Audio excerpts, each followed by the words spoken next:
नमस्कार, मैं मनीष और आप देख रहे हैं मीडिया दर्शन। बिहार मंत्रिपरिषद की आज बैठक हुई। बैठक के बाद 8 सूत्री मांगों पर चर्चा की गई, जिसमें सबसे प्रमुखता से चर्चा की गई पद उन्नति को लेकर के। आपको बता दें कि 2016 के बाद से पद उन्नति का मामला जो है वो लंबित है और मामला सुप्रीम कोर्ट में है। यानी कहें कि कोई भी अगर जूनियर इंजीनियर कार्यपालक अभियंता का भी कार्य कर रहे हैं तो पेमेंट जो उनका मिलेगा वो जूनियर इंजीनियर का ही मिलेगा। लेकिन बिहार सरकार ने तमाम कर्मचारियों के लिए खजाना खोल दिया है। इस पर प्रेस कॉन्फ्रेंस करके अपर मुख्य सचिव एस सिद्धार्थ ने क्या कुछ कहा है, आइए सुनते हैं। राज्य सरकार के कर्मियों का प्रमोशन से संबंधित है, उस पर निर्णय हुआ है। आज मैं उसके बारे में सभी को जानकारी देना चाहूँगा। राज्य सरकार अभी तक जो व्यवस्था थी, माननीय सर्वोच्च न्यायालय में जो मुकदमा चल रहा था और स्टे लगा हुआ था, उसके कारण से राज्य सरकार सभी जो कर्मचारी और पदाधिकारियों को कार्यकारी व्यवस्था के रूप में अपने ही वेतनमान में प्रभार देती थी। इसका मतलब ये है कि जो जूनियर इंजीनियर थे वो कार्यपालक अभियंता की चार्ज में थे अपने ही वेतनमान में। कार्यपालक अभियंता कुछ मामलों में अधीक्षण अभियंता के और चीफ इंजीनियर के भी चार्ज में थे अपने वेतनमान में। इसी प्रकार सहायक प्रशाखा पदाधिकारी के चार्ज में थे। तो जो सभी संबंधित हमारे पदाधिकारी और कर्मचारी हैं, जैसे डिप्टी कलेक्टर में देखा जाए तो जिनको जॉइंट सेक्रेटरी में होना था, वो जॉइंट सेक्रेटरी के प्रभार में तो हैं, किंतु डिप्टी सेक्रेटरी का वेतन लेते थे। तो राज्य सरकार ने यह निर्णय लिया है कि एक नियमावली गठन की गई और इस पर मंत्रिपरिषद में स्वीकृति दिया गया। अब ये निर्णय लिया गया कि अब उच्चतर पद धारक लोक सेवक को उच्चतर पद का वेतनमान और सभी सुविधाएं दी जाएंगी। मतलब अगर वो डिप्टी सेक्रेटरी हैं किंतु जॉइंट सेक्रेटरी का कार्य कर रहे हैं तो जॉइंट सेक्रेटरी का उनको वेतनमान भी दिया जाएगा और उनका उनका जो भी सुविधा जॉइंट सेक्रेटरी होगी। अगर जूनियर इंजीनियर है, वो कार्यपालक अभियंता का चार्ज में है, तो कार्यपालक अभियंता का जो प्रमोशन के माध्यम से, अब कार्यपालक अभियंता के माध्यम से अगर कार्यपालक अभियंता का प्रमोशन के पद पर हैं तो उनको वेतनमान दिया जाएगा। व्यवस्था यह की गई है क्योंकि मामला अभी भी आरक्षण से संबंधित जो प्रोन्नति में आरक्षण का संबंध मामला अभी भी सर्वोच्च न्यायालय में लंबित है। उसके आलोक में उसको ध्यान में रखते हुए राज्य सरकार ने जो सारे पद हैं उसमें से 16 और 1% जो अनुसूचित जाति और जनजाति के जो पद हैं उसको अलग पहले कर ले लिया जाएगा। इसका मतलब है कि अगर 100 पद हैं, 100 पद किसी वर्ग में हैं तो 16 पद उसमें से हटा लिए जाएंगे और 1 पद अनुसूचित 16% अनुसूचित जाति का और 1% अनुसूचित जनजाति का, जो 17 पद हैं उसको पहले हटा लिए जाएंगे। मतलब कि आपका 83 पद बच जाते हैं। अब इस 83 पद में जो सामान्य रूप से जो प्रमोशन होता है वो कार्य किया जाएगा और उसके पश्चात यह देखा जाएगा कि हर वर्ग में, हर लेवल पे, जेई में, एई में या जॉइंट सेक्रेटरी में, डिप्टी सेक्रेटरी में या सहायक में, प्रशाखा पदाधिकारी और अन्य सभी वर्गों में यह देखा जाएगा कि जो अनुसूचित जाति और जनजातियों का जो रिप्रेजेंटेशन है वो उचित है या नहीं, उपयुक्त है या नहीं है। मतलब कि जब आप जनरली उसको आप प्रमोट करेंगे तो ये संभावना बन सकती है कि कुछ अनुसूचित जाति और जनजाति का रिप्रेजेंटेशन उच्चतर पद में कम हो जाए, तो उतना वेकेंट रखा जाएगा। मतलब कि 83 जो पद हैं, 83 पद में से जब आप प्रमोट करेंगे तो उसका 16% आपका अनुसूचित जाति का रिप्रेजेंटेशन होना चाहिए और 1% अनुसूचित जाति का होना चाहिए।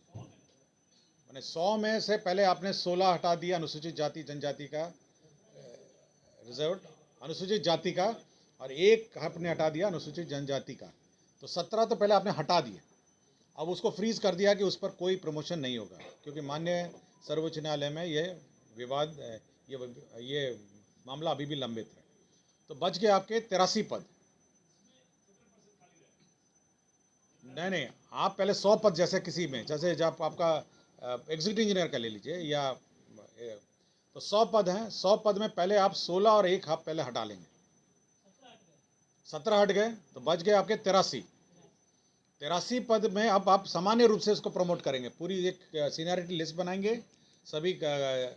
अगर आपको एग्जीक्यूटिव इंजीनियर में करना होगा तो असिस्टेंट इंजीनियर की एक लिस्ट बनेगी, तो असिस्टेंट इंजीनियर की लिस्ट में सीधा एक बार प्रमोट करेंगे आप सभी को, मतलब सामान्य रूप से सीनियरिटी के हिसाब से।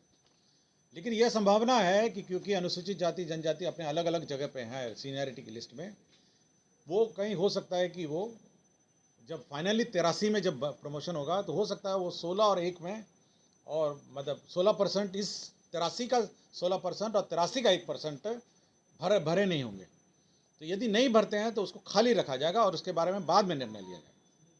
अब बिल्कुल क्लियर हो गया, हमें इसमें कोई डाउट नहीं है। पहले फॉर्मूला देखिए, पहले आप कार्यपालक अभियंता का ले लीजिएगा, 100 पद हैं आपके। 100 पद में पहले आपने 16 पद आपने हटाए अनुसूचित जाति का, और 1 पद आपने हटाया अनुसूचित जनजाति। 17 पद आपने फ्रीज कर दिए, उस पर कोई प्रमोशन नहीं होगा और कोई पदस्थापन नहीं होगा। तो केवल अब पदस्थापन होगा 83 में। अब 83 के लिए आपके पास एक सूची है असिस्टेंट इंजीनियर की, सहायक अभियंताओं की, उसकी वरीयता सूची है। आप उस वरीयता सूची के हिसाब से उसको प्रमोट करेंगे। जब आप उस वरीयता सूची के हिसाब से प्रमोट करेंगे तो हो सकता है कि आप जब वरीयता जनरल मतलब सभी को एक साथ सामान्य मान के आप प्रमोट करेंगे एक वरीयता सूची के हिसाब से, तो ये संभावना है कि जब कार्यपालक अभियंता में आप प्रमोट कर रहे होंगे तो उनका जो अनुसूचित जाति और जनजाति का रिप्रेजेंटेशन जो है वो 16 और 1 से कम हो सकता है। कुछ जगह हो सकता है, प्रशाखा में हो सकता है, या सहायक से वरीय में हो सकता है, या अंडर सेक्रेटरी से डिप्टी सेक्रेटरी में हो सकता है कम हो जाए। तो आप उतना पद खाली रखेंगे जितना भरा नहीं जाता है। मतलब ये बिल्कुल स्पष्ट है। 16 और 1 का आप हिसाब से आप उसको चेक करेंगे कि वास्तव में 16 और 1% प्रमोट हुए या नहीं हुए। यदि उतने प्रमोट नहीं होते हैं तो उतने पद खाली रखे जाएंगे और उस पर बाद में निर्णय लिया जाएगा कि उन पदों को कैसे भरा जाए। नहीं, इसमें भी हो गया 83, टोटल 83 में हुआ। आप 83 मानकर आप प्रमोट करेंगे पूरी वरीयता सूची को 1 मानते हुए, और ये चेक करेंगे प्रमोशन के बाद कि वास्तव में वो अनुसूचित जाति और जनजाति का रिप्रेजेंटेशन का जो फॉर्मूला है 16 और 1 वो वास्तव में मेंटेन इस 83 पदों में हो रहा है नहीं हो रहा है। अगर नहीं हो रहा है तो उतने पद खाली रखे जाएंगे और उस पर सरकार बाद में निर्णय लेगी। हाँ, मतलब 83 में कोटा, मतलब कोटा वाला पहले फ्रीज किए। तो आपने सुना है, सीधे तौर पे ये कहते हुए नजर आ रहे हैं कि 2016 के बाद से जितने भी पदोन्नति के बाद कार्य कर रहे कर्मचारी हैं उनका पेमेंट जो है वो नहीं मिल रहा है, उनका पेमेंट जो है वृद्धि करके नहीं मिल रहा है, जिसके वजह से बिहार सरकार ने ये फैसला लिया है कि अब सभी कर्मचारी को कि जो जूनियर इंजीनियर से कार्यपालक अभियंता का कार्य कर रहे हैं या जो डिप्टी कलेक्टर से जॉइंट सेक्रेटरी का कार्य कर रहे हैं तो उनके पदोन्नति के हिसाब से उन्हें पेमेंट दिया जाएगा, साथ ही साथ सारी सुविधाएं दी जाएगी। लेकिन मामला सुप्रीम कोर्ट में लंबित है और यदि कर्मचारियों के फेवर में सुप्रीम कोर्ट फैसला नहीं सुनाती है तो उनसे पैसे जो है वसूल भी नहीं किए जाएंगे। इस तरह के तमाम अपडेट के लिए देखते रहें मीडिया दर्शन। धन्यवाद।